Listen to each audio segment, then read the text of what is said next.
Before that, you say that the U.S.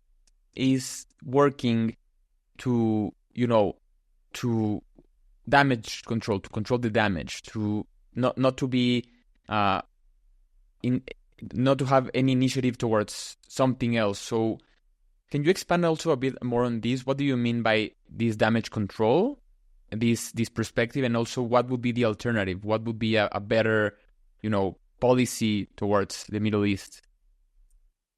So on the U.S. policy, we go to crisis management whenever the nation does not feel that there's a serious threat to our security or, our well-being. So America is a big country. It's a democracy. It has so many opinions. And today, it looks to us that America behaved in an amazing way during World War II and after World War II, and in winning the war and constructing the world order that we have now.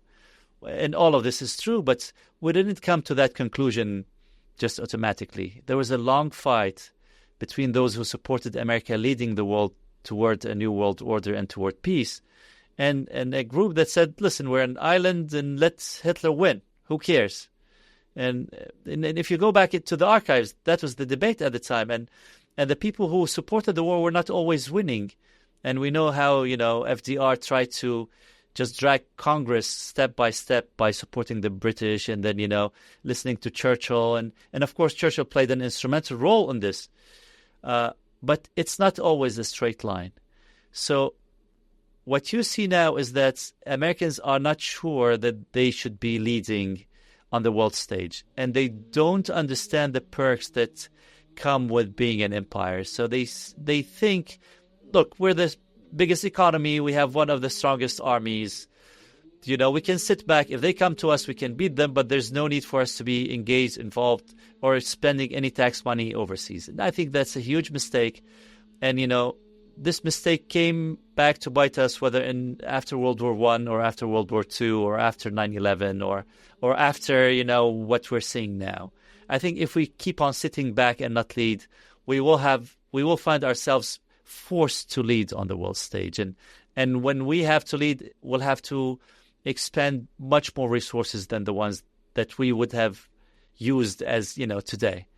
So this said, I think many Americans have to start looking at the world and realizing that the first and foremost perk that we get for being an empire is that our currency is the global national reserve. Our financial system is the most dominant in the world. And this gives America humongous dividends and benefits that, other countries can only dream of it, even a country like China. And if you've been following on the news, Russia, China, and all these countries, they were trying to come up with a BRICS currency and establish. None of it worked. And the reason why none of this works, and it has nothing to do really with, any of the diplomacy or policy of the United States, it's because global capital trusts the government of the United States as being the most trustworthy. It's a democracy. It has rule of law. It has functioning courts and justice system and whatnot. So this has put America on top of the world. And we have to understand that, how to maintain and preserve this and preserve the republic. And of course, like I said, there's no threat to America from outside of America. The threat comes from inside, whether on college campuses or, these crazy white supremacy, Nazi, whatever groups, neo-Nazis that you call them. So just to make sure that it comes from both the far right and the far left. So we have to start promoting democracy again inside of the United States and across the world and say, listen, maybe along the way, democracy had some setbacks and, we had some mishaps, whether in Iraq or Afghanistan. But in the greater scheme of things, democracy has been a winner for the West and for the rest of the world, whoever endorsed it. And, look at Israel.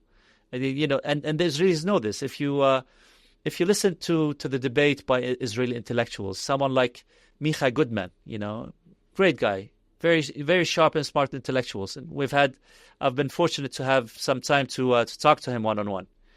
And he says that Israel's power comes from the fact that Israel is a liberal democracy. And if we give it up and start behaving like our neighbors do, then they can overwhelm us, because now we have edge, because we have quality and they have quantity.